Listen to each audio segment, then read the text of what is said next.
Hey, this podcast uses language that normal humans use when they're excited about things or when they're excited to see their friends and things like that. So we're not, language. Apparently, some people don't like certain words, so we may not. We may use those words. If that is a deal breaker for you, you should run away now. We're not gratuitous. We're not trying to be just gross, but we are just human. So we're going to say human things. Again, if that's a problem, we'll see ya. We'll miss ya, but not as much as you'll miss Ben. This is Reef Beef.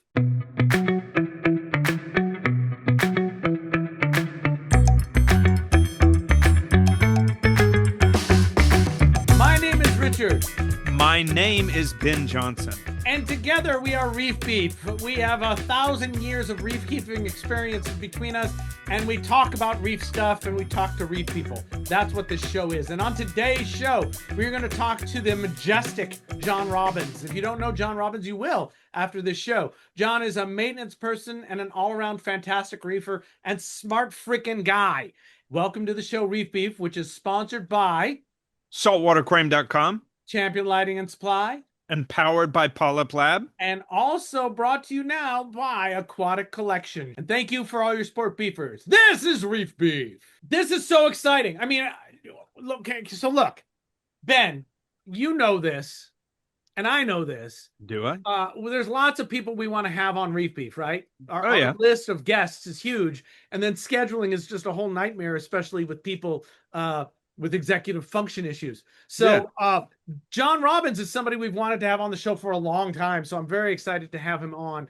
He's a maintenance person, and he was without power for 180 hours. So we're going to, and there was water frozen in his electrical panel. So we need these stories. But before we get to that, Ben, you are looking middle-aged, like a corporate douche. What is going on with your stupid hair? You're like Joe Waiulo or something. What is going on? And just like Joe Waiulo, like towards the end of the show, I'm gonna fall asleep. Are you wearing a wig? What is going on? I guess you caught me in a bad moment because I need a haircut, and then just yesterday my beard was bugging me, so I cut it. So I really look like I'm getting ready to be put out to pasture. Okay, and you've got like a widow's peak on the left side of your head. It's weird. Well, I mean, I do have a widow's peak for anyone who's no, but yeah. Okay, no, okay, you look better already. Yeah, but it's the beard that's missing. Maybe you look like you're trying to look young again. Score some cigarettes on the yard in prison. Yeah. Or trying to join the GOP. The grand old party. What is going on in your reefing world before we get to our guest? I cleaned some tanks today, and I had a customer's MP40 was flashing green and red, and I found out because it flew off the mount and smacked the floor before I got there. And I believe the green and red means that the motor is like off balance. So, well, that's a shame. If I saw green and red flashing, I'd just throw it away because I couldn't tell the difference between the green and the red. I thought it was like maybe a call to like rave and start partying. So I started dancing, and the client was like, "Why are you dancing?" You put the vortex on your head like magnetize your brain. Yeah. But the tank's doing good besides that, and it has 2 Nero 7s and another MP40 and 2 Vectra L2s as main pump. So it's like, okay. So it's not bad. Do you like the Nero 7? I very much love the Nero 7. I really even like it more than the MP40 because it's just a little more simple. It's just costs a little less.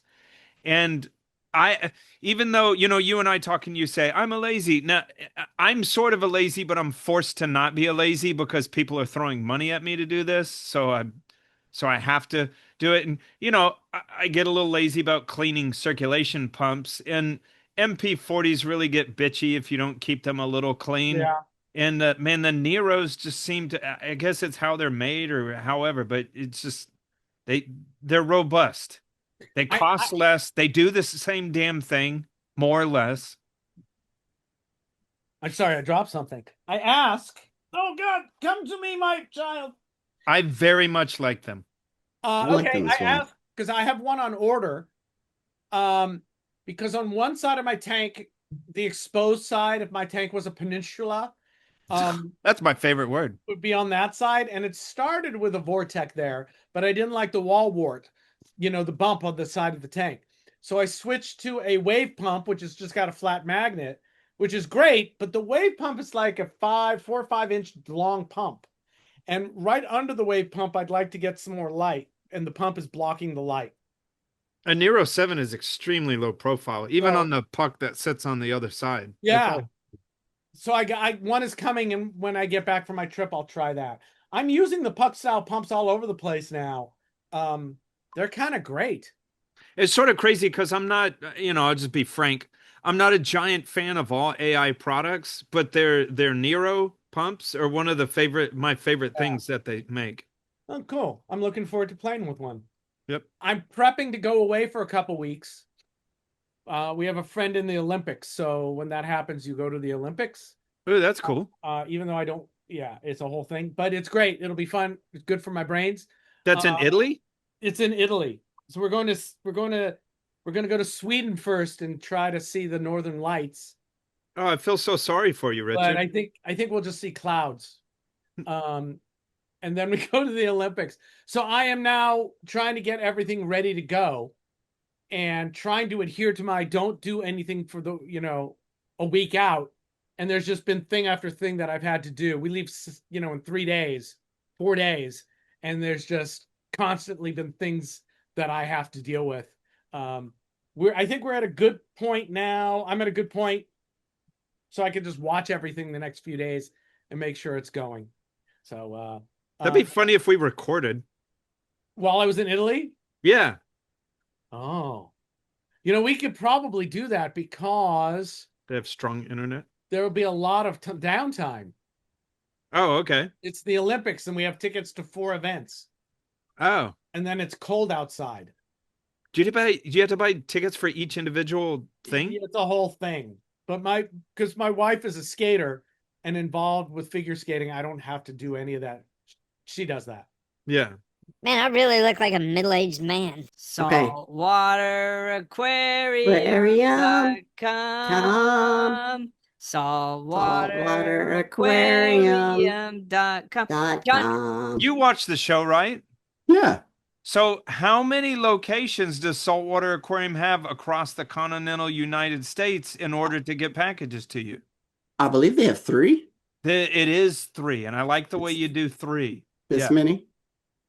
They just spread it out. So, like, whenever you call and they're like, boom, that's coming from here. Yeah. And it's amazing. It's amazing. Yeah, it's nice. You get your stuff really quickly that way because it doesn't have to come. I'm in Tennessee. There's no sense in shipping it from California if they can ship it from, I don't know, North Carolina or something. Honestly, I don't know where they put them. I don't but- either. They're all in Nashville. Yeah, Yeah. they are. They're all here. They also have an app, and on the app, they've got a thing called What's New, and there's some stuff. They're selling some braided vinyl tubing now for dosers. That looks useful, and a whole bunch of hangers. They've just got a lot of cool stuff that you can see right there in the What's New section on there. What's new? Check it out at saltwateraquarium.com. man, I really look like a middle-aged man. John is my Oh. actual friend, by the way, for full disclosure. Oh, John is my actual friend, but he was your friend first. Let's fight over him. No, you're both my friends. Yeah. No, we don't We have can to share. fight. We can share. We'll all be friends. It's a love triangle. And John, you're a maintenance fella, maintenance person. You want to tell us your background pre that? So we just have a whole. No, don't go crazy. Yeah. No, Born. No, we don't care. I was born when I was really small. It's actually remarkably similar to Ben's story. Like I started out working in a fish store, really just because I lived in this little town in Virginia, and it was like that or Papa John's. And I'm like, man, fish seems interesting. So I got that job, and they had saltwater tanks and didn't know they were just these crusty things, right? They didn't know what they were, and I just immediately got kind of enamored with it and fascinated with it, and just kind of dove in full speed, and then I eventually wound up moving back to Nashville, Tennessee, where I am now, and got a job at a fish store here. Did that for a while. And then I got a job at the Nashville Zoo, when Nice. it was quite the experience and it was great because it was when they were first kind of building the zoo. So I got to participate in a lot of creation of exhibits and kind of the early formation of the thing, which was a lot of fun. And I did that for a number of years, and then I realized that it's nice to be able to go to the grocery store and buy groceries. So I Yeah. decided to stop doing that because it's not super lucrative. Um, and I also realized that there was an opportunity for me to go do maintenance work, which gives me kind of the freedom to express myself artistically, and I get to play with, mechanics and physics and water and electronics and, just lots of things that keep me fascinated. And I've been doing that now for 15 years, I think. Long time. Fantastic. Yeah. How many clients do you have? Is it enough clients? Is it famous clients? Is it regular clients? Are you secure in the job as much as income coming in? Just those kinds of things. And you can answer none of them or all of them, but those are the kind of questions people want from maintenance folks. John, Sure. just run away now. Run away. That's what I should have done before I started maintenance, was run away. What's the expression? You only have time in life to get good at one thing, so be careful what you get good at. Yeah. Um, it's, I'm not getting rich. I've created a job for myself, basically. It's not like I have some empire that's going to turn into a big thing that I can go sell to some corpo or whatever. Um, I've got a mix of clients. Some of them are just, kind of regular folks in their house, and I go take care of the tank in their house. I've got, being in Nashville, there's musicians. So I've got some names that I get to go and interact with, which is kind of fun, just to meet interesting people. Cool. I've built some things for we've got a thing in Tennessee called the Duck River. It's the only river completely contained in Tennessee, and it's the most biodiverse river in all of North America. Like, as Wow. far as the Really? number of species that are endemic to that river. And there's a state park that runs along that river, and they hired me to build an exhibit where I built 1,000-gallon like deep water tank, so they could put some deep water species from the river. And then I built another one that was about 700 gallons. It was like a riffles and runs where I had a bunch of flow going one direction, and I got to stack rocks and make, shallow spots and things.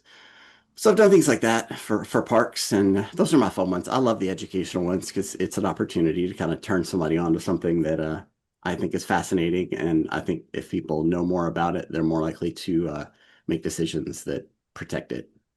That's awesome. I love it. Awesome. So since we're fellow maintenance people, there's just a couple of questions like how far out are you willing to travel? Like, what's your cutoff? It depends on how many dollars they're willing to pay. Yeah. Frankly, I'll travel as far as somebody wants me to if they can make it where it's worth my while. Most of my jobs are within an hour drive, basically, which in Nashville is about 2.5 miles. Because traffic here is awful. But no, it's mostly just Middle Tennessee, like Nashville and the kind of cities that surround it. It's kind of the You area I go to. you say that about Nashville. Is that because of the geographical expanse or because of traffic? What do you mean specifically? Like Like that it like an takes. hour away, and you say that's like 2 miles. Is it because Nashville's like very spread out in the suburbs, or just that the traffic is horrible? It's both, actually. Both It's of them. there's a lot of sprawl, but there's been a period for several years in a row where we had an average of, I think, 100 people a day moving here, and the infrastructure, they just can't build it fast enough. So now there's just a ton of people here, and we have no mass transit. The buses don't really go anywhere. It's a car city. You have to have a car. It's not even sidewalks in most places, and so It's it just like just ends Houston. up, Yeah. yeah, maybe so, and it just winds up being a mess. Do you how many times, not exactly, but I'm just saying, like, do you have clientele where you have to sign NDAs? Yes. That is not an uncommon thing. I don't have a lot of clients like that, but I have had some. The weird thing for me is I've had high profile clientele, and whether it's because like it was the 90s or whatever's going on, I have never once had to sign an NDA. And it's almost like, are you crazy? Do you watch this show? I shouldn't even be let in your house. I can tell you, I think, without revealing what I'm not supposed to, that I've had to sign NDAs for people who are like the type of celebrity that to get from point A to point B, they literally have to smuggle them in a box. Like Oh, like that type of person that if they appear in public, it's just they get swamped. And I suppose So like I had some to of the be main very things are secretive. they don't need you talking about where so and so lives or what the inside of so and so's house looks like Hmm. or any They, of that. There's they blood would pieces even make me put everywhere. my phone down and like would watch me if I needed to like if they had a piece of filtration equipment and I wanted to look it up or something, I'd take a photo of it just kind of for my memory. They would literally come watch me while I took the photo so that I wasn't photographing the Whoa. house that they lived in. So there's some people that are really particular about it, but knowing who this person is, I understand why they're this way because their life's probably challenging, Yeah. to try to be a normal person with that life. Do you do you what's your mix of saltwater and freshwater? Like 50-50, 70-30, like It's probably about half and half as far as just like the sheer number of tanks. yeah. I think I have more clients as far as the number of clients that have saltwater tanks, but the places that I go that have freshwater, they have like four of them. So Wow. it's more that I go somewhere that has freshwater and they have multiple tanks. It's I sort was of weird on mine. I have a couple clients that have absolutely giant freshwater tanks and it's and they're absolutely wealthy people and it's sort of everyone's different. That's what when people talk to people like you and me, they assume a lot of things that I find that aren't correct in their assumptions, and so it's like, don't all rich people want saltwater tanks? And it's just, I don't know, it's just weird. People are far different than anyone would assume. Man, I really look like a middle-aged man. Aquaticcollection.com. Doo doo doo. Aquaticcollection.com. Need a Doo doo flag. doo. Aquatic Collection. So so it's a tongue twister. Aquatic Collection is my local store, and they're great. Okay. I like them a lot. I've liked them for a long time.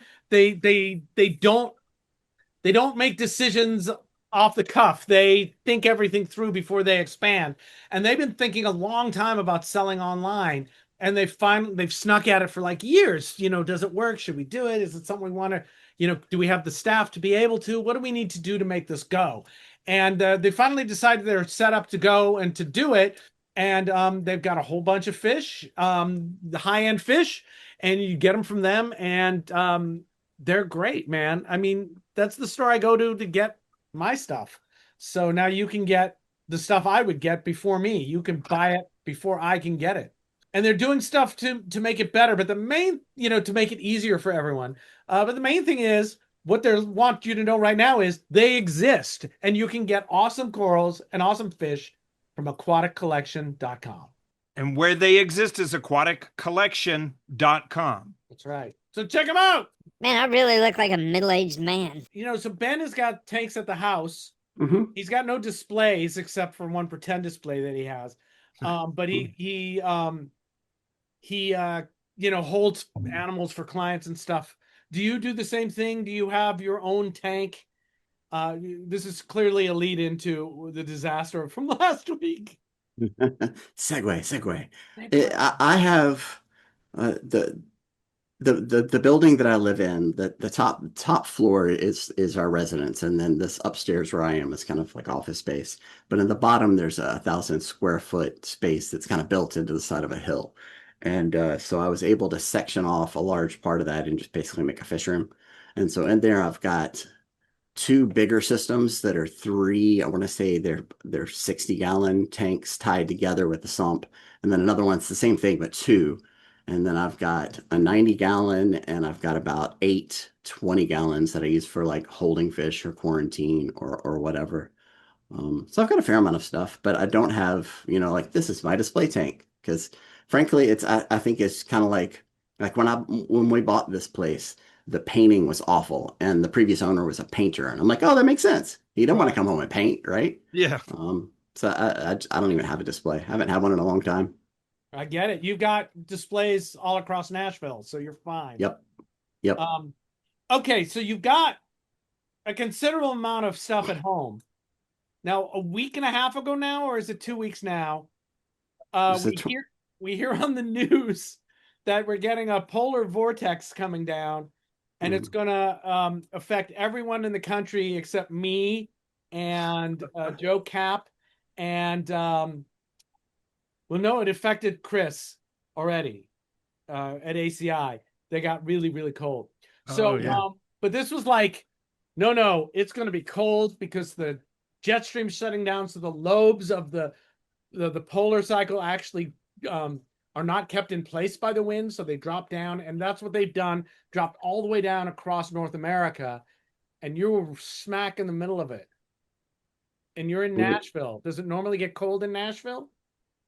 Not really. Like January and February, we'll have, maybe 30s and 20s at night. So, but like 3 weeks ago, it was 74 degrees. So it's not very consistent here. Okay. Yeah. And what do you have set up for disaster mitigation? Because I know you've got some stuff.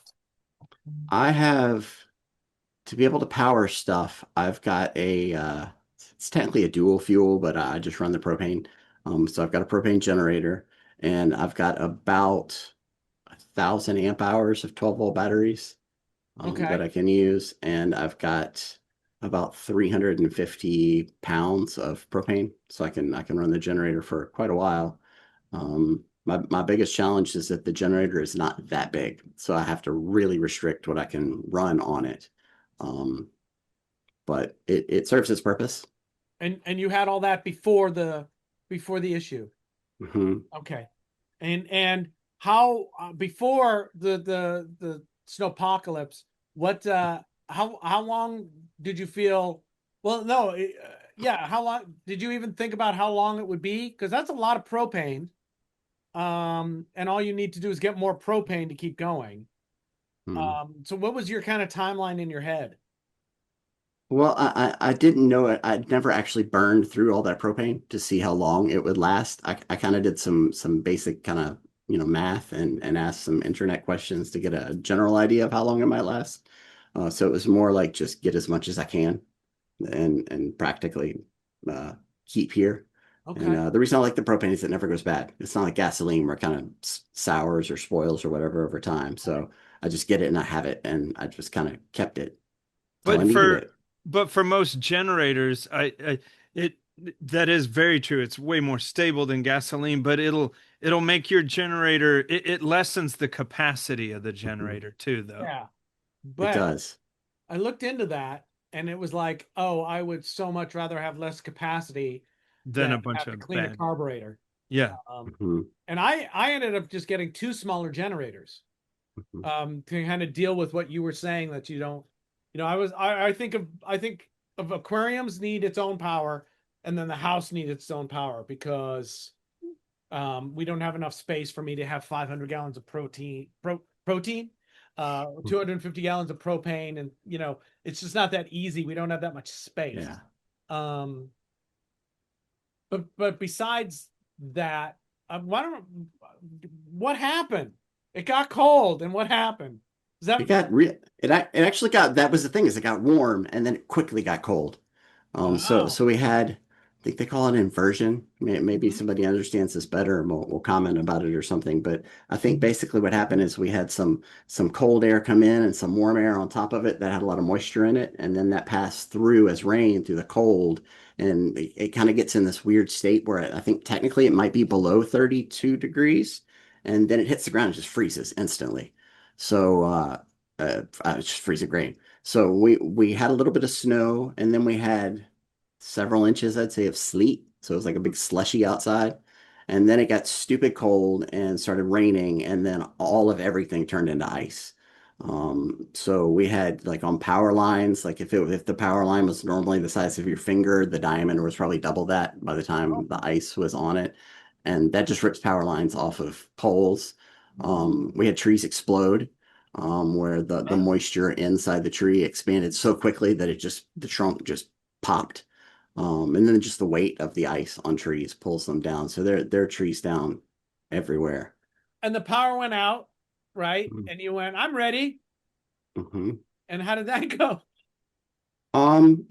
It's one of those things where I had experimented with some of my backup stuff before, but I'd never had, like, a 6-day power outage trial, right? Oh To see if it God. all works. Okay, Um, wait. So your total was 6 days without power? I still don't, it's been 11 days. We still don't have electricity. I'm running on a generator Oh, right now. 11 days without power. Yeah. So Sanjay, stop crying. Yeah. 11 days without power. Mhm. Okay. That's almost twice as Yeah. long as I've ever gone.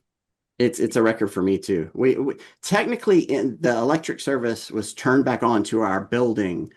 I want to say like 4 days ago or something. But when we realized how much water was in the electrical system, we had an electrician come out and he's like, "Don't turn it on. You'll burn your house down." Wait, Whoa. wait. Yeah. Yeah. You can't gloss over that. What? How does how Huh? does, In the If panel? Where? What? everywhere. It was the space where all of our electrical. First off, this is an older building, so a lot of the electrical wire is the kind of cloth wrapped wire instead of the Oh, it's all modern like yellow plastic Romex. knobbed And too. yeah, that kind of thing. It's modern breakers, but it's that same cloth kind of Yeah. cable. And it's, it's 70 years old, 60 years old, something like that. And when it gets wet, it's that's it because it's got some like I think it's actual rubber inside of there that separates the two conductors, and then it's paper and some kind of cloth and tar. And so water goes right through it. So we had enough condensation just in the house because it was so cold and so wet outside that even in the places in the house where it was like 40 or 45 degrees, everything just had condensation on it. It was just dripping from the ceiling. Because it was And so humid and it was so cold outside and it was warmer inside that the yep, water all just went, we're coming out of the air for you. weird? yep. Oh, I had weather systems in my house. Like there we had dew. More than once we had dew, which is a really weird thing to have inside. I could see my breath multiple different times inside. yeah. Is there going to be concern for like mold now? Wait, We're trying to wait, figure that out. wait. Yeah. I want to hear the rest of this. I want to hear Um, about the weather zones in the house. Yeah. we had icicles inside. Inside. Inside, yeah. The bottom floor that I refer to as my workshop. It's basically the main area is open, and then there's a corner of it that's kind of closed off with walls, and they're just 2x4 walls with plywood on them, not insulated or anything.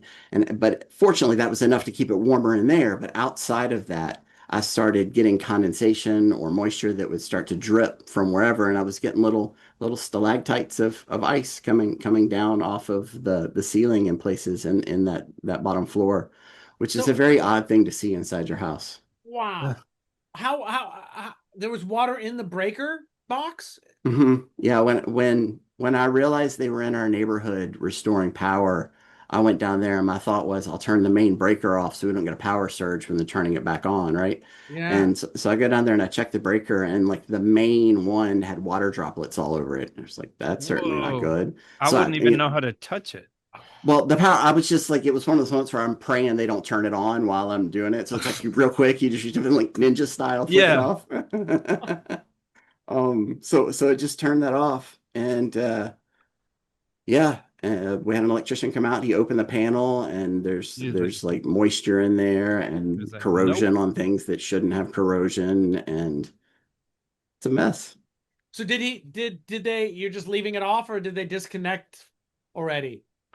The main power to the building is on. The main breaker is on at this point because they were able to dry it out.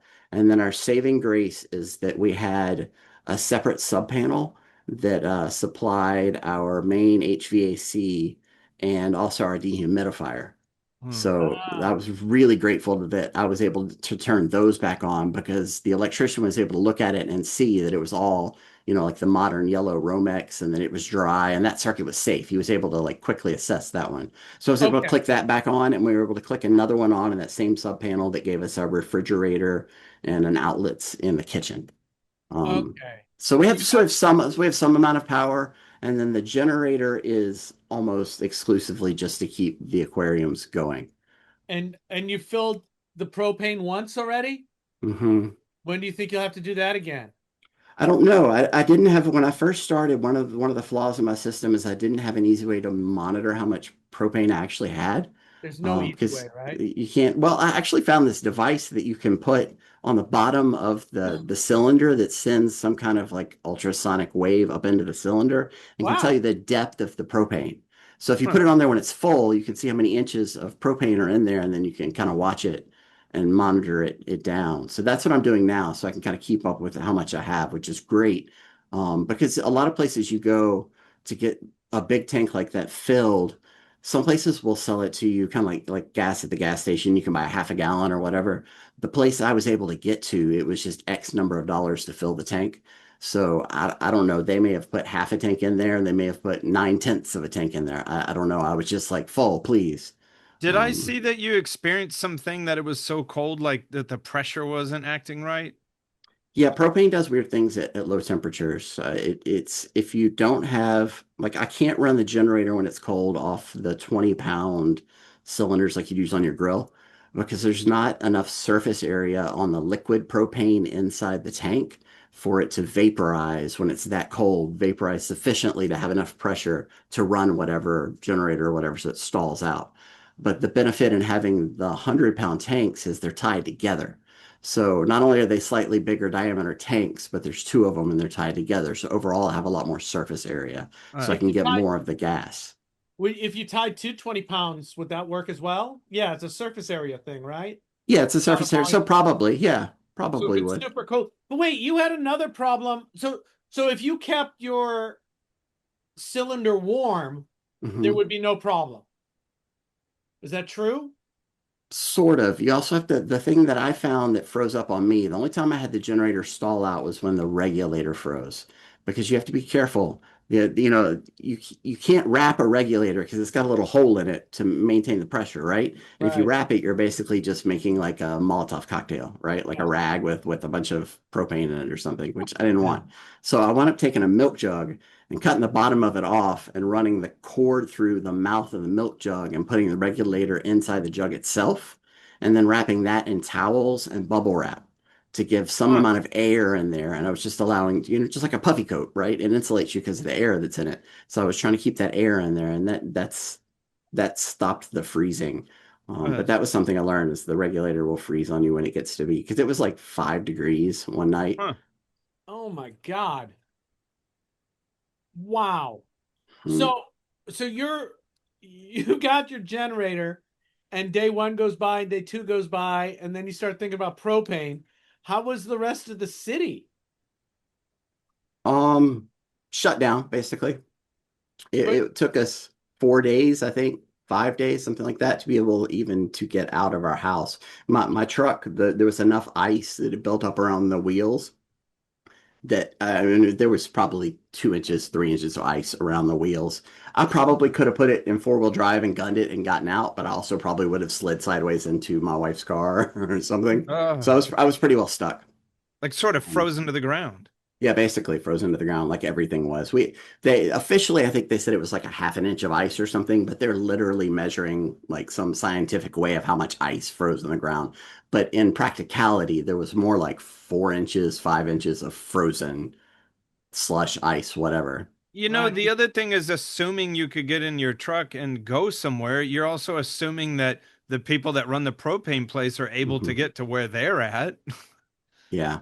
you Well, know? when I got to the propane place, I needed to buy like a little fitting to improve my setup, and then I asked the guy if he could make me an assembly, and he's like, "Sure, no problem." And he pulls out all the bins of parts, and each one had a piece of cardboard in it with a number and a price for that part. And I was kind of, I was trying to make me some levity of the situation. I'm like, "Nice modern system you got there, my friend." He Uh, said, "Yeah, it works great when the power's out." And I'm like, uh, "Oh yeah, it oh, makes perfect sense, right?" You can't use a computer to look how much the price is. You got to have that little piece of paper.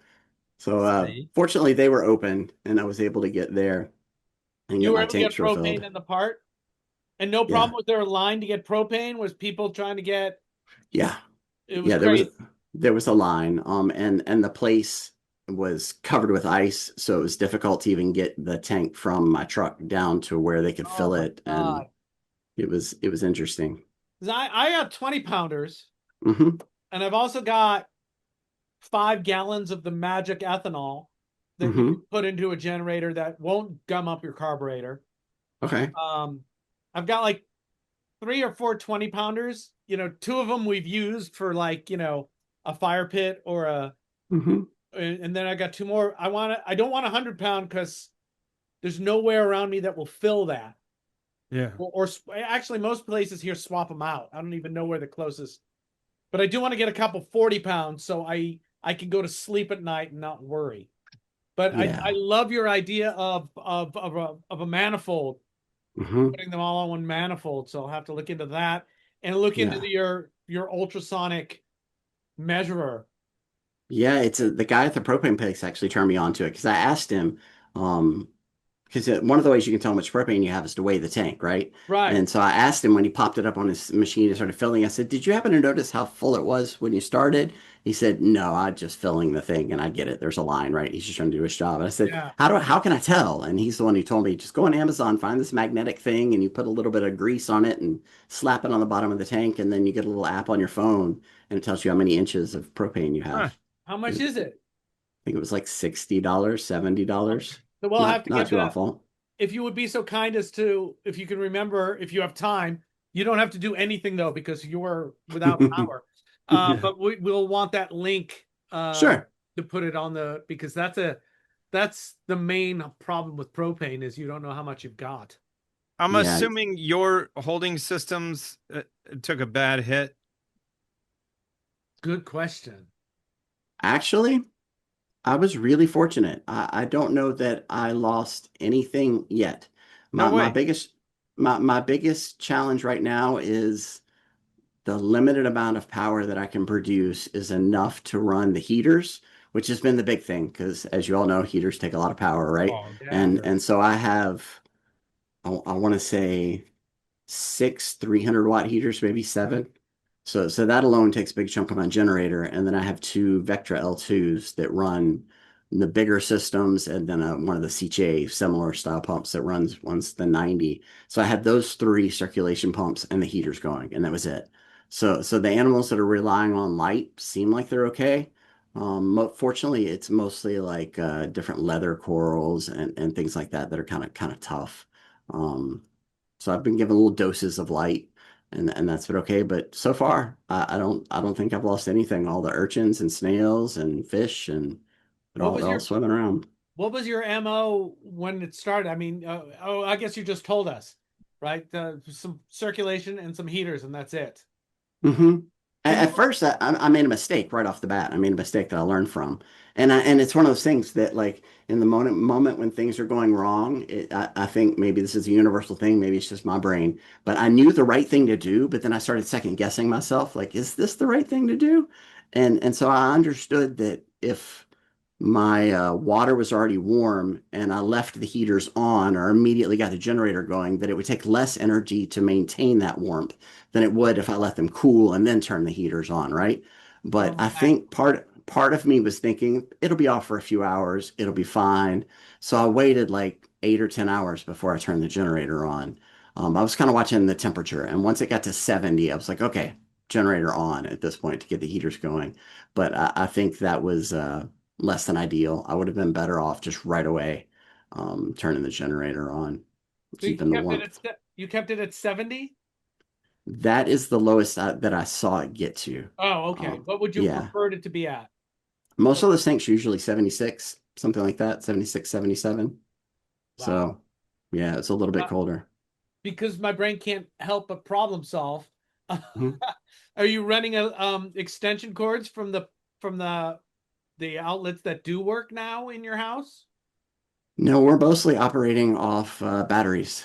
The Wi-Fi, our fiber node for the Wi-Fi, and like we've been kind of luxurious. We got the big screen TV, so we can watch the Netflix. We're doing that on batteries. And now that we have an outlet that works in the kitchen, I can keep recharging those deep cycle Yeah. batteries and Okay. using them for the stuff in the house. So Not mainly it's that we don't have lights in most of the rooms of the house is the probably the biggest thing, and electrical outlets. Probably the biggest thing we don't have right now. Man, I really look like a middle-aged man. Champion lighting and supply. John, what does Champion supply? They supply champions who get good quality things for their aquarium. They do, and we all Champion know and Supply, love Todd Crunkle too. Todd Crunkle is Todd Crunkle. a Hmm. beast of a man. We need Crunkle shirts at Reef Retreat. I We just do. got a box What's in the box? from our friends. Look at this. Look, eco-friendly packaging material. Hmm. Yeah. Oh, it's here. I didn't even realize it had come. Oh, it's a torso of a small. Oh, Nero Hey, 7. yeah, I love Yeah, those yeah. things. You were talking about them earlier. I use them Yeah. too. I really, really like them. Yeah. So when I get back from my trip, we'll put it in and see if it does what I need it to do. You should. Champion lighting and supply. Man, I really look like a middle-aged man. Have you been able to get in contact with all your clients? Yes. I've spoken to everybody. Some people fared really well, like their power went out for 10 minutes and everything was fine. And some people, I had one client in particular, I went there today actually. Their aquarium, the lowest he measured it was, I think he said 42, something like that. 42 degrees? 42 degrees, Oh, yeah. that's toast. Yeah. Well, surprisingly, there was living things in there, or there were Weird. living things in there. Yeah, there were some limpets and some nacerius snails and some things like that that were still alive. The corals were all coral soup, and the fish were all unfortunately How many gone. gallons is that? That one was a 90. Oh, And so did you, this is touchy, but he's going to rebuild? Yeah, he's actually got a really great attitude of it. This couple's they've been my client for like probably 12 years, 13 years, like a long, long, long time, which really made it the most sad for them to lose those animals because I've literally been taking care of those animals for a decade, right? wow. Um, so that, but they're looking at it from the perspective that this is a fresh start, which Okay. it is, right? It's an unfortunate way to get a fresh start, but when we were talking about it earlier, we'll either kind of gut what they've got and start fresh, or we may just put a whole different size aquarium or something different in there, but. I do have that fear, when something like this happens and somebody has a catastrophe and their tank crashes and they're just like, man, I'm done. I've definitely Which had that is, happen before. yeah, But that's what I'm thinking. I'm thinking of how much worse cold is because so I'm super used to hurricanes. And then it's like I'm not too worried about, I'm not worried about heaters from hurricanes. From hurricanes, I just want the system to keep moving. But in the right. cold situation, man, you cannot have the thing turn into an ice cube. No, no, I had clients that had gas stoves or Yeah. gas ranges, and they were heating water and putting it in bottles and then putting that in their tanks to try to keep them Uh, warm. But otherwise, it got as cold as it got. yeah. It's You, definitely been crazy. you know that ice event that we in Texas had like, I don't know, was it 3 years ago? I And I had remember. a client, I still have the client, but he did, everyone's got to do what they got to do. I had a client that like put some propane heater near his tank and he burnt part of his cabinetry. And Ooh, I was like, okay, be careful with that, man. yeah. Yeah, don't burn How, your house down over it. the client that you were just talking about, Yeah. how long were they without power? I think it was 5 days. Ugh. Yeah, see, man, that's such a it's it's crazy. It The is. Sanjay going through planning for a 5-day outage, that's different. I mean, Mhm. you need to have your oh, I'm getting power blips strategy. You need to have your day strategy, and then you need to have kind of a light 2 to 3 day strategy, and then you need a light what you're going to do after that. Yeah. That's a long time to be. I mean, that seems like impossible in the modern world to be without power for that long. The electric company here has approximately 450,000 customers. Yeah. And when the ice first got really bad on that Sunday and we were listening to trees explode and fall all day long, we had frost quakes. I'll tell you about that in a minute. That was fascinating. Right. They lost, I think, 250,000 houses without power that day. And we still now have, I think, 15,000 houses without power after 11 days without like mains, electric service power to their house. So they're still struggling to get a lot of people restored. Well, I mean, it's like Sanjay's as weather events get bigger, things that you don't plan for don't seem reasonable happen. I mean, an 11-day power outage is not anything that seems like a reasonable thing that No, anybody in America should be dealing with. Um, yeah. but wow. So I guess that's what we need to do. You're going to do anything different with your backup in the future? I mean, so first you got to get your whole panel replaced, or at least all your Yeah. knob and tube pulled out. Who knows when that's going to be? Um, unless the electrician gave you a time. And then, are you going to pick up some more generators or some ecotech things, or what's your current plan for the next whatever, and then your plan in the future, even though that might be a premature question. I am basically just going to keep limping along with what I have because it seems to be working. It's kind of the if it ain't broke, don't fix it kind of mentality. Like it's kept stuff alive this long. So unless I have a failure of the generator or something, which I do have a secondary smaller generator that it'd run a few heaters. I think it's 1100 watts or something. So it's not super useful. But I do have a backup generator. But otherwise, I just kind of keep limping along with what I have. And the electrician's actually coming tomorrow to start testing circuits. Nice. To figure out what needs to be replaced. And I'm hoping that we can, if nothing else, create some kind of temporary, like even if it's just add a new circuit and put an outlet in the aquarium room or something, just to be able to have more power in there. That's easy. You should be able to do that for sure. Yeah, that's what I'm hoping for. Electricians are smart sometimes. Sometimes. That's great. Because that's what I guess I was getting at with the extension cord.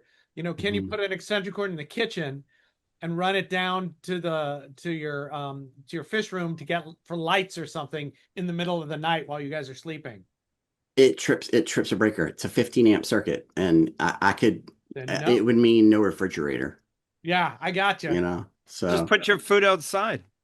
Well, we were doing that actually for a while when the power was out because it was so cold. You just put your frozen stuff outside, but it was 55 degrees today, so we're back to being warm again. So, and you've got food and stuff. Are grocery stores open? Yeah. Okay. All right. So we're past the oh my God, we got to buy everything and screw everyone else moment. John's like eating a squirrel while we talk to him. I'm eating old man Ned. No, I went in an Aldi like 2 days before the storm was going to hit. Everybody's trying to get their milk and bread for whatever they do with milk and bread. I don't know. and I walk in and a lot of stuff's gone. And the person behind me looks around and goes, "Oh shit." Because like the grocery store was, it was half empty because people were just buying everything. John, was it half empty or was it half full? In that moment, it was half empty. That's true. Because they did not have the things I wanted. Man, it's embarrassing. Whatever. But, that happened here in Houston because we were in the path of that. What's so super weird is 2 days before it got really freaking cold, it rained like a son of a bitch. And then there was one day, and then it was really cold, and they just missed each other.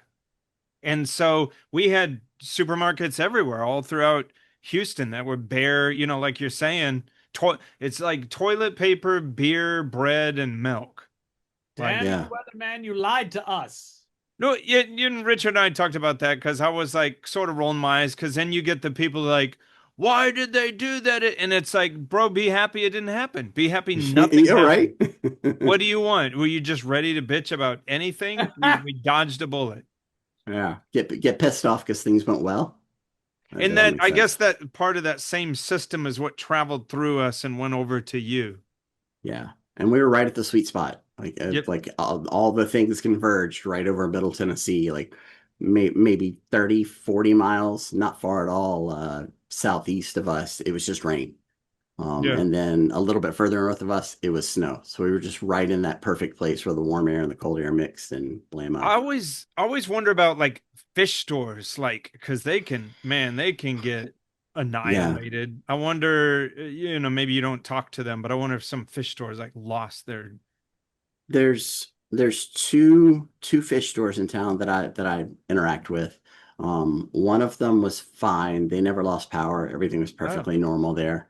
The other one, I haven't been there, and this is like hearsay from someone else, so I don't know exactly what happened. But my understanding is they were without power for multiple days because they didn't have a generator. I think they put something on like Facebook or somewhere like saying, if you got a propane heater, please come bring it to us, like just openly asking for help. And then they wound up, I think they wound up having a small fire from a UV somehow malfunctioning. I don't know exactly what happened. Fortunately, I don't think it was a big fire. I think it was some equipment, but I don't know how many animals they lost, but I imagine they lost more than they wanted. I don't understand why they didn't have that. That's the oldest fish store in town. They've been there since the 80s. So I didn't quite understand why they didn't have a generator. You got to You get know, I've, you got to get scared enough to think I yeah. need to spend this money now. Hmm. You know, John, like that I've worked in like so many different retail places, but I've always go back and think like, man, if like a fire marshal came in here, he'd shut us down. Like every Hmm. store I've ever worked at. They Yeah. only seem to care when they're coming to inspect. At the glass studio, the glass shop, when the fire marshal comes in to check the fire extinguishers, which they do Hmm. every couple of years or something like that, because it's a business with the public. They make it very clear. It's like, I am only here to look at this. I don't. Yeah, I'm only here to look at this. I don't Yeah. care yeah, about anything else. Not my yeah, job. They have a checklist. And as long as it's not on that checklist, they don't care. Yeah. So that's good and bad, I guess. yeah. Man, I really look like a middle-aged man. PolypLab, and John brought to my attention that you could say that PolypLab is PolyPlab, and I think that that's very relevant for this spot here. I like these biological blocks, genesis blocks from PolypLab. Yeah, I always put them PolypLab. in my peninsula.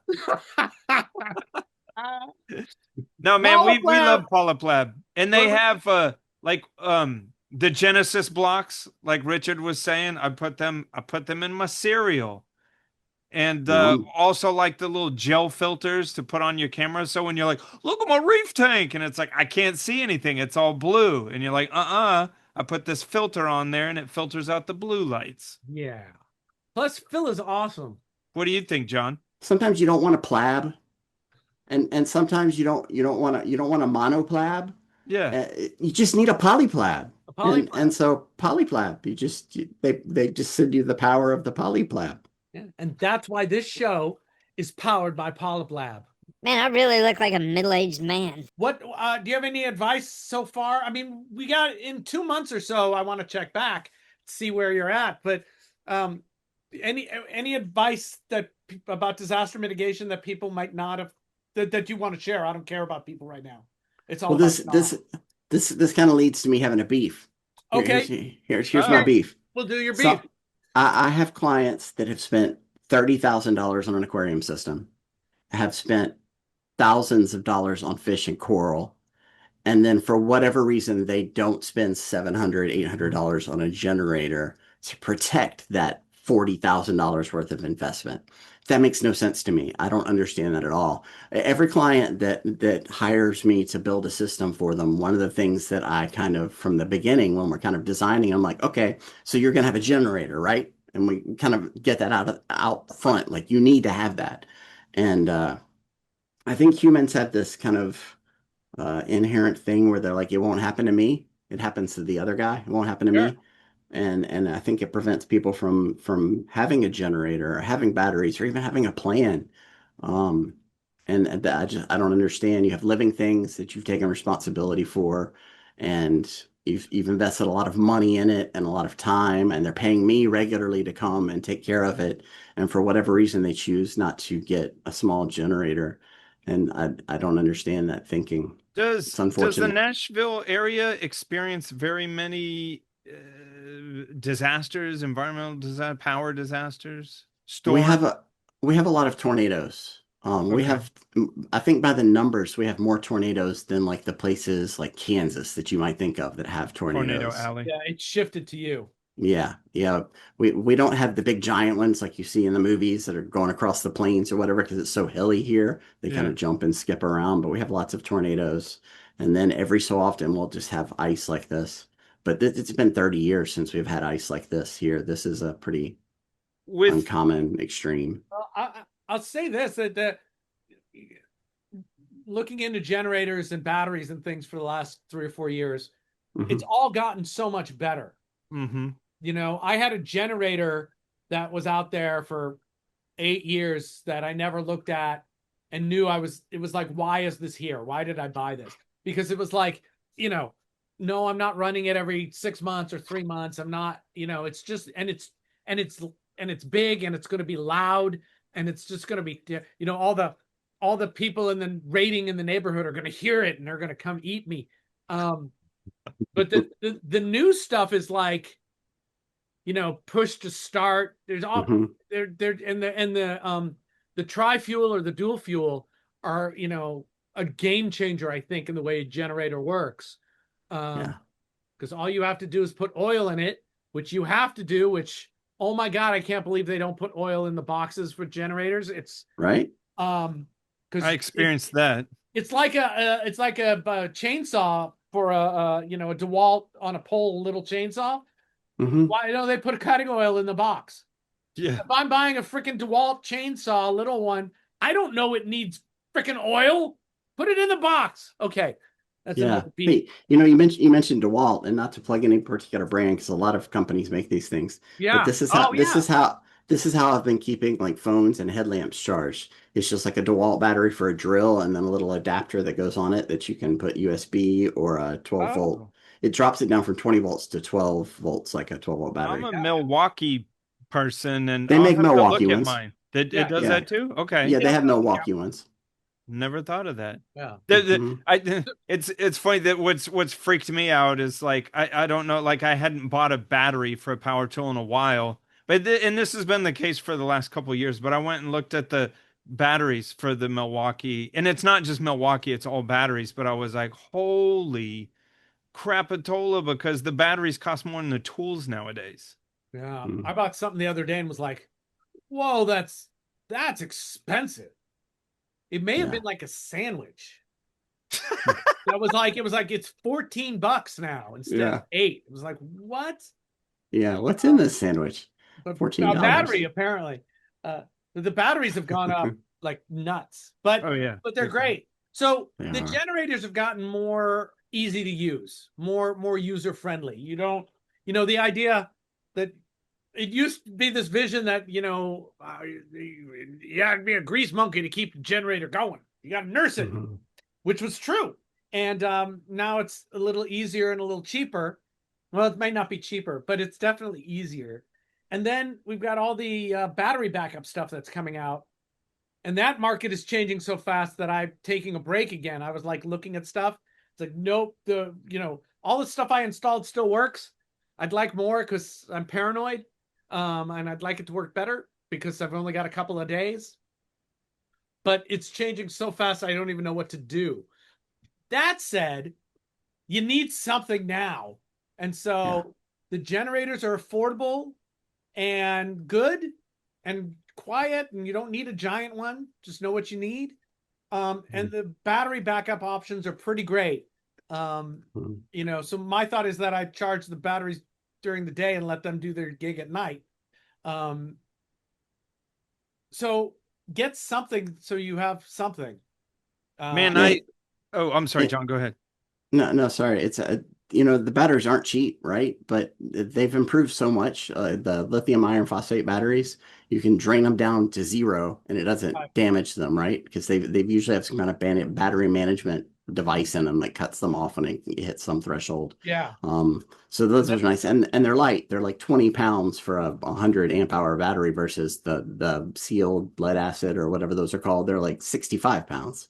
Yeah. So the other ones are much easier to deal with. And the other thing that's changed with generators is it's much more common now to be able to get an inverter generator. Yes.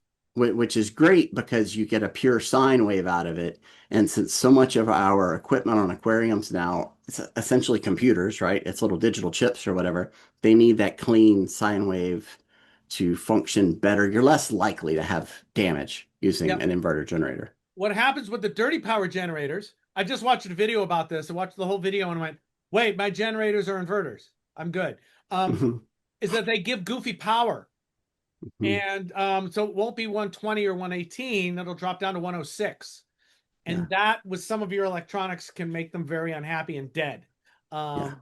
So that's a good idea. And for batteries, I think of the simple stuff is like the EcoFlow units, the all-in-one units. And right now, there's one that's a couple years old, and I recommend the EcoFlow because that's what most reef keepers have used. And they've kind of figured out the stupid ins and outs. a little bit because all of them are a little picky. So, you know, some of them, they won't come back on.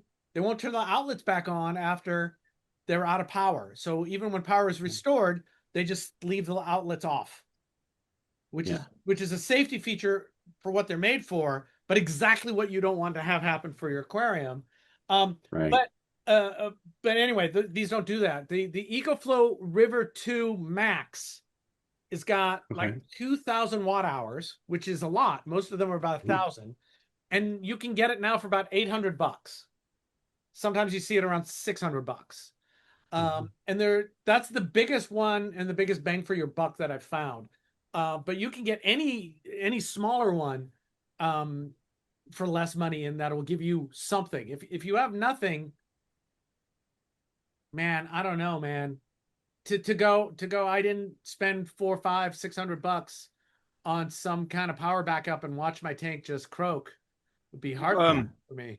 One of my high-end clients is she had a generator that she pulls up, and it's like, why do you do this? They live in a mansion, and her husband was out of town before this, and I was like, can we please come up with a better solution for this?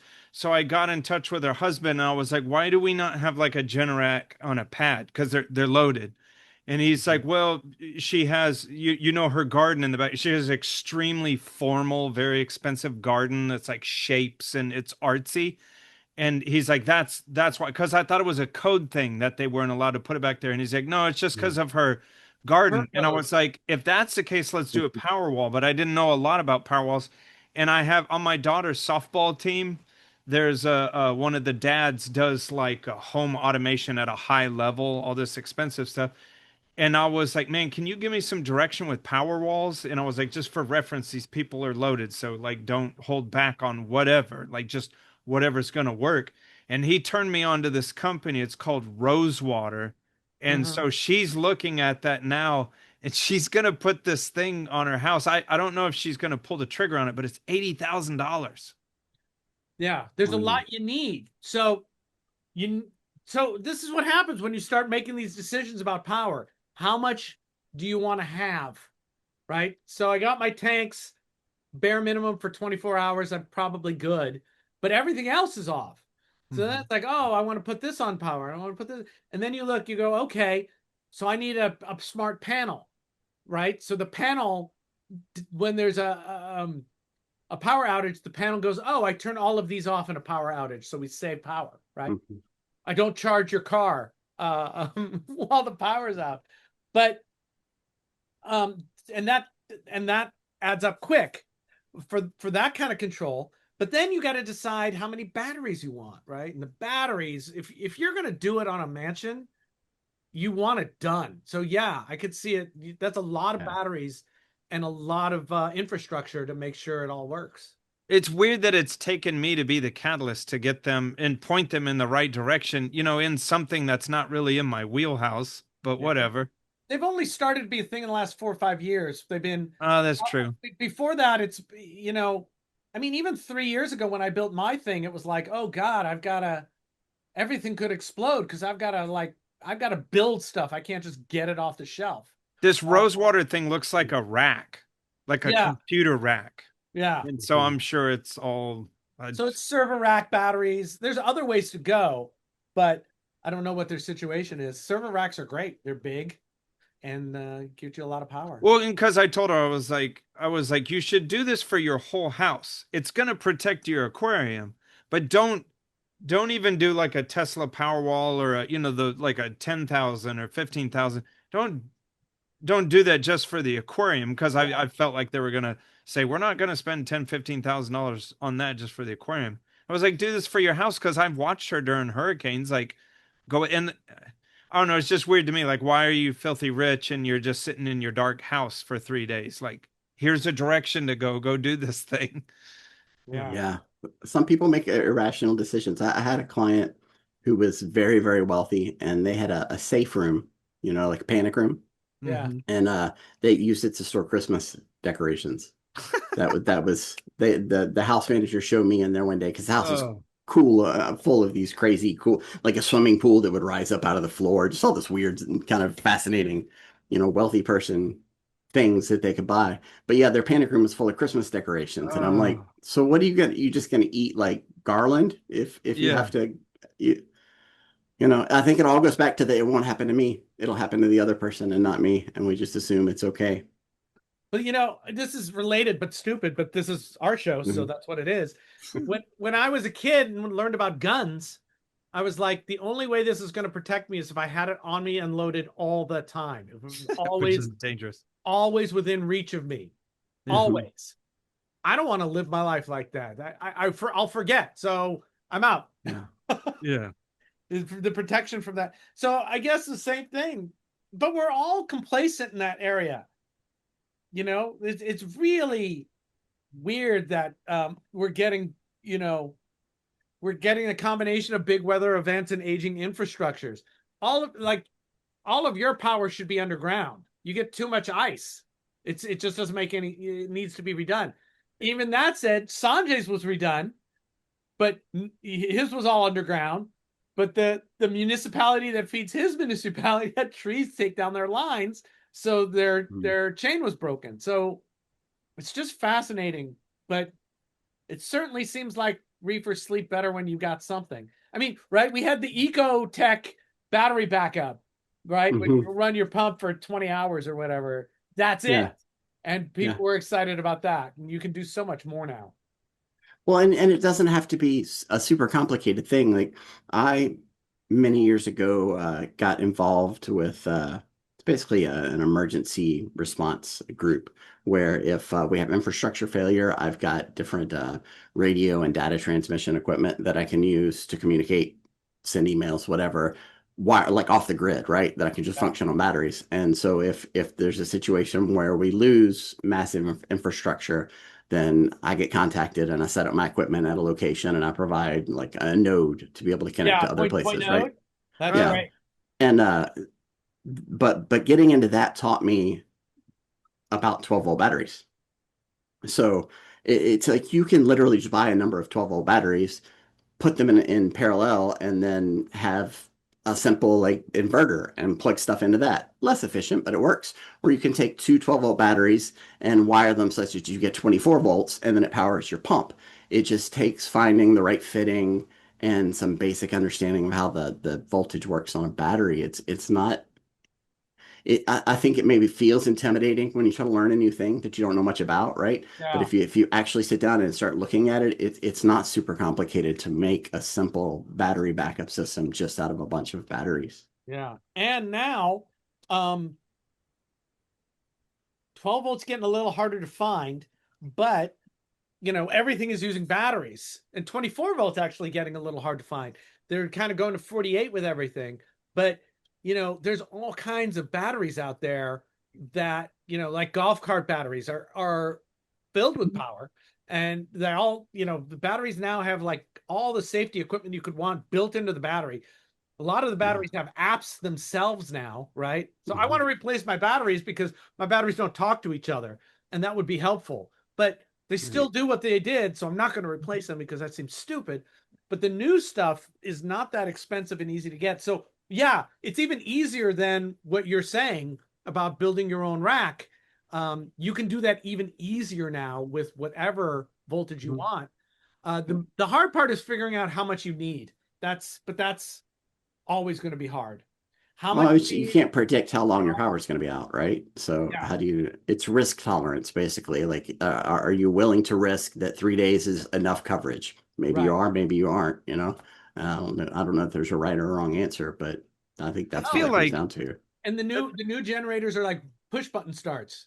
Mhm. So I got one of those because if I'm not here and my wife needs a generator, she can make it go. Yeah. yeah, mine I have a big portable big one. And it has the cord also, but also the Mhm. push button. Yeah. Yeah. See, Yeah, it's good to have here, both. our houses are all too close, I think, to run the big generators. So I tried to get like quieter ones that I can put at the back of the yard where there's fewer houses and, you know, but I don't know. Maybe I'll just put it under the deck and it'll be quiet under the deck. Here we You just can you deal can with build. the Go ahead. Yeah, I've seen the shelters you could build for them. The, Mhm. I don't know where it would go, so But When you sort of have to. When I went 6 days without power from the hurricane, it sucked because of course I had it outside the house. It has to be. But then it was like raining, and then I was looking at the instructions. It's like you don't want this thing really getting rained on hardcore. And so I had to make this like shanty town thing over top of it. And it's like, damn it, you know. But you had to protect them a little bit. yeah. Mine are stored under the deck, under upside down totes. And I'm thinking that might actually be the place to run them as well. But, Because wouldn't it be a little dangerous carbon monoxide? The deck's pretty open. Well, are you hanging out under the I'm deck? not hanging out under there. Yeah, right. but it can seep into your house. It can. Yeah, I can also turn them around so the exhaust goes, so the exhaust is right on the walkway area. Here's the other part of it. If you have a generator, it's like $25 to get a carbon monoxide detector. Oh, yeah. So if you have a generator, you should probably get a carbon monoxide detector. Yeah. Why not? My generators, if they get too much carbon monoxide, they shut off. Yeah. Oh, mine has an alarm on it. That's right. Mm-hmm. Yeah. Anything else about disaster mitigation or what you've just been through or anything? Just don't underestimate how wrong it can go. It's like if you're going to put X amount of energy and effort into preparing for a disaster, it's often not that much more to get that like X+2 or X+3, right? It's not necessarily that much more expense, effort, whatever. And then you've got that much more capability before you get to the point where you're panicking, going, "Oh no, what do I do? All my animals are dying." So I tend to err on the side of having too much backup versus not enough. Yeah, and you mentioned that animals, we have a responsibility. Mm-hmm. I'm not going to get far into that because of how we treat fish normally. So it's a really interesting ethical discussion. We're not going to get into it. I fall down that rabbit hole too often. If you have a cool aquarium, man, you have to have some sort of plan for at least half a day to a day. At least do that. You cannot have a serious reef tank and not have a battery backup, a generator, or something. I'm taking the position that it's flat out foolish. It is, especially because the worst thing you do is buy a $600-$500 generator that's a sine wave, and you get some oil and some fuel and you leave it all in the box, and then when you need it you could open it up and figure it out, right? They make that Honda one, that E200 Honda, that's like really small, and just run a circulation pump. That's all. I got one of those. They're a little more expensive. Yeah.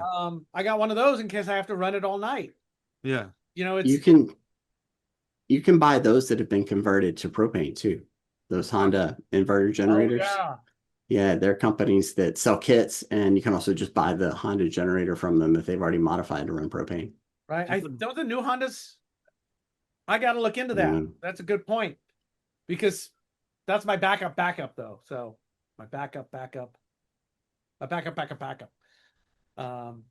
Cool. Well, I'm glad you're alive. Me too. I can't wait. Keep living. So on the Discord, when you were talking about this, it was like, there's ice in your electrical panel.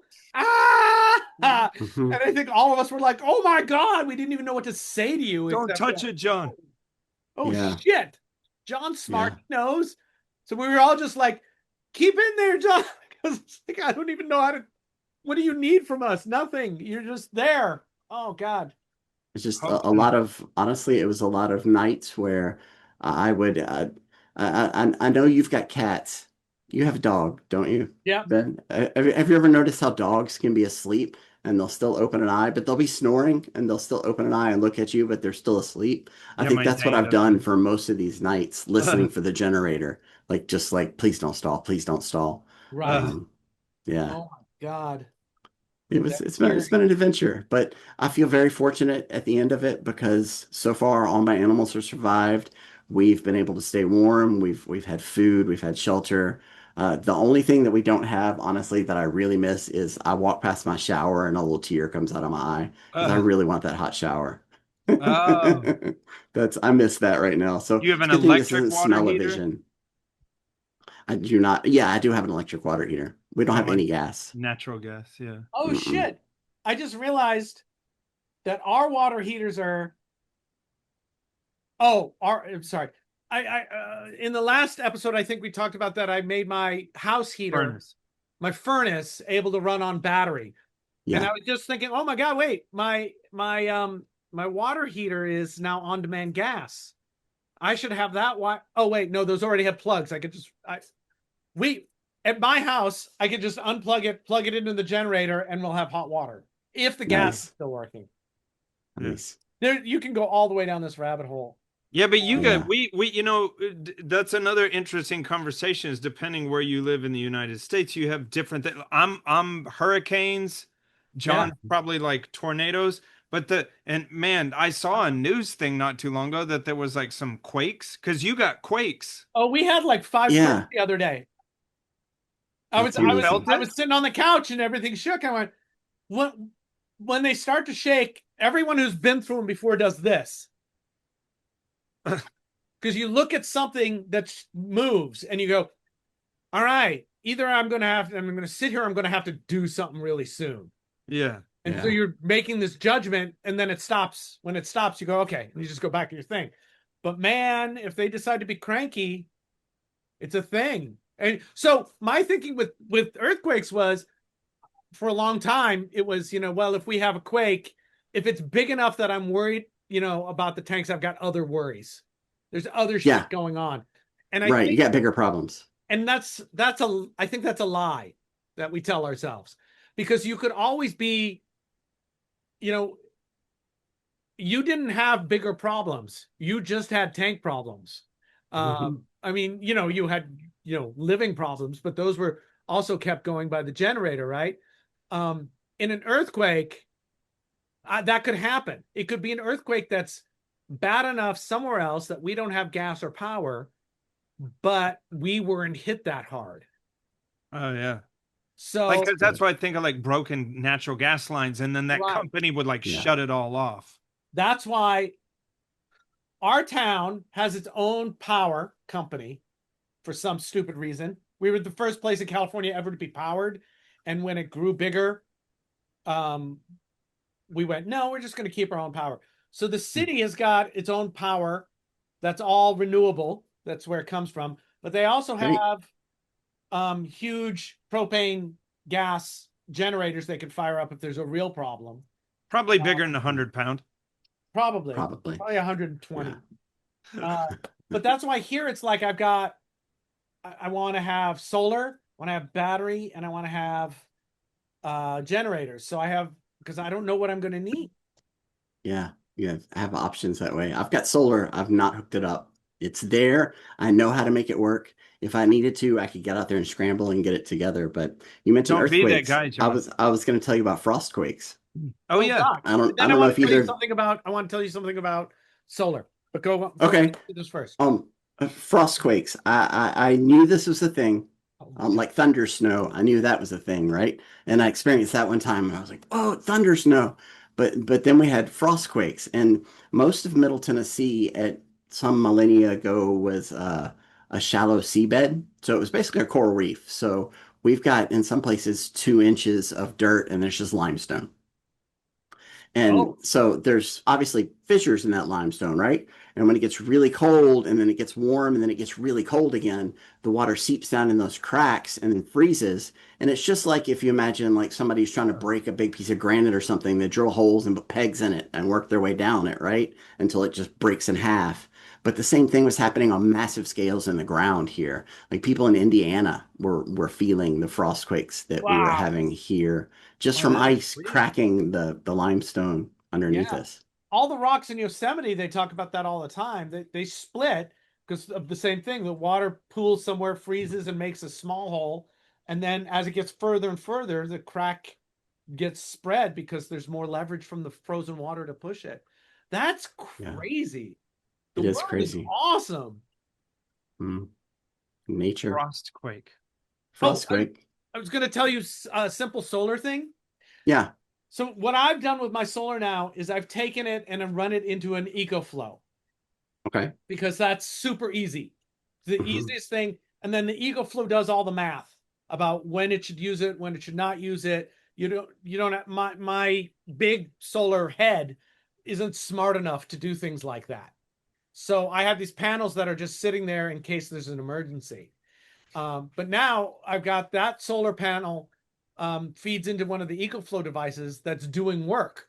So whenever it gets solar now, it uses solar instead of using batteries, and instead of using wall power. So now for about 5 or 6 hours a day, instead of using my power, it's using solar for about 500 watts. So that seemed like enough to do something.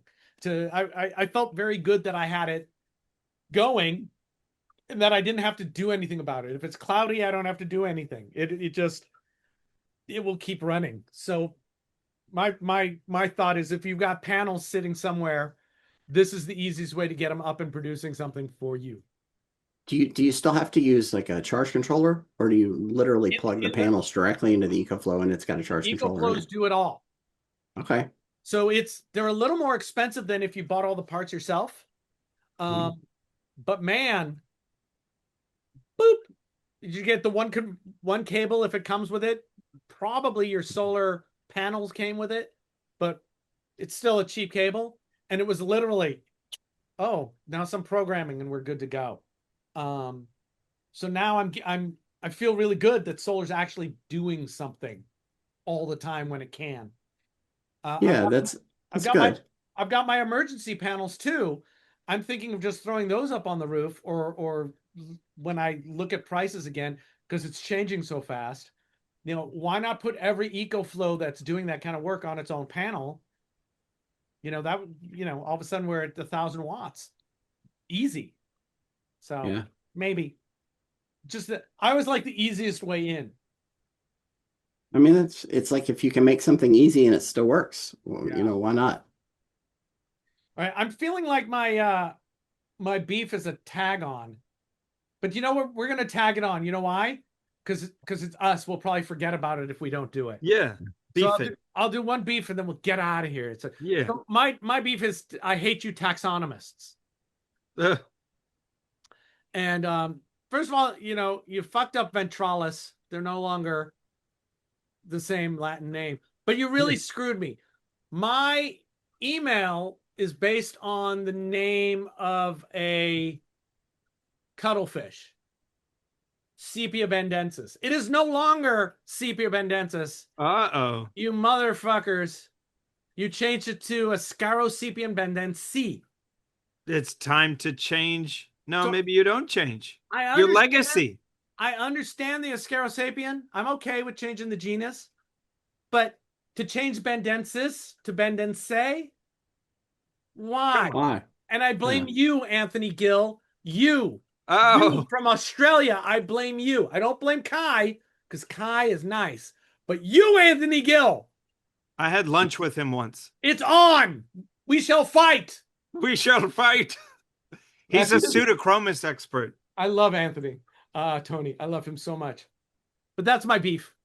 One of my favorite words is taxonomic nomenclature. It's just fun to say. Taxonomic. And caudal peduncle. That's one of my other ones. I miss, what doesn't exist anymore? Euxiphopops xanthometapon.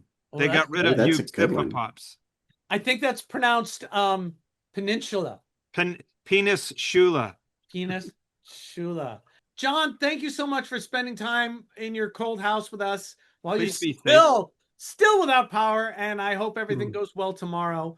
Thanks. Thank you for sharing all the info with the people. It's I think first-person stories are probably a very powerful thing that we don't do enough of anymore in this hobby. So I'm trying to figure out ways to do that. So thank you, and to get one while it's live, just fantastic. Much appreciated. Well, he's still in it. I'm still experiencing it, right? And I am willing to share knowledge on, like, not that I have all the answers, but if there's somebody who's trying to put together some kind of a power backup system, I'm willing to help people to make it work. So ask questions and I'll try to help you if I can. Come to the Discord. It's important. It is important. And we got a lot of people like John who really know it, who know a lot about it. So you'll get some different opinions and then you'll have to go think for yourself, which I know we all hate it, but that's what we have to do. So yeah, come to the Discord. It's a great place for this, because you'll say, what do I need to do to figure out how much power I should need? And 4 people will do the calculation for you, which is freaking great, because then you could go, I'm going to shut up. Or you'll go, explain that to me. And they'll go, let's go to a private chat room because no one else cares. It's just great. It's just great. So thank you, Beefers, for being so awesome. And thank you, everyone who supports the show in any way you support the show. And thanks to our sponsors, saltwateraquarium.com, Champion Lighting and Supply, and PolypLab, and Aquatic Collection. Yeah. All right. Thanks, John. Stay warm, and we'll see you when we see you. Sounds good. Thank you. It's good to talk to you guys. Good to see you, my friends. This episode of Reef Beat, hosted by Rich Ross and Ben Johnson, guested by John Robbins, produced by Rich Ross and Snowman, edited and directed by Snowman. Thanks to our prime level beefers, Joe's Coral Reef and Farhad, and thanks to our golden club level beefers, Adam S., Jim W., Rowan B., PNWNAS, Leslie S., Ben H., Robert S., Ben J., Alfie, Bay Area Reefers, Hannah Francois C., James B., Brittany, John W., and Scott C. This is so boring watching Rich press buttons. Man, I really look like a middle-aged man. I got 2 bends, but what the fuck? You know, an extra bend could be useful. There you go. What? Ben, what are you eating? Nori. Oh, there we go. That's better. Okay, now there's only 1 bend. Oh, okay, that's good. Well, You're underlit. I'm side lit. John's just lit. You see this? Your toothbrush. Finally, you're brushing your teeth. Not a pen. Not a colonoscopy. No, it's not a pen. Okay, I'm ready. Are you going to show us your Jesus fern? Oh, Yeah. weird. It's just a straight up ball, but if you get it wet, it comes back to life like years later. That's crazy. Lives You're in the just stash saving jar. it for a day. You just want to see it rise from the grave. Hey, John. Hey. Something that I forgot as I started to speak. Mhm. My God, that's terrible. Yeah. My brain thinks about words in weird ways, and PolypLab. It's also PolypLab. PolypLab. So you may not want a monoplab. You might just want a plab, but instead we'll you should get PolypLab. Ben, your hair matches your meat curtain. It does. Is that intentional? Got some red. Trish got this specifically for the show. Oh, that's awesome. Because I've been collecting them, and I've been like, I'm a bad friend because I haven't sent these to John. That's not why. It's not urgent at all. That's not why I'm a bad friend. Why is he a bad friend, Rich? Look at him. You can just tell by looking at him. Yeah, I know when I see it. Bad friends. Aesthetically, I'm a bad friend. Yeah.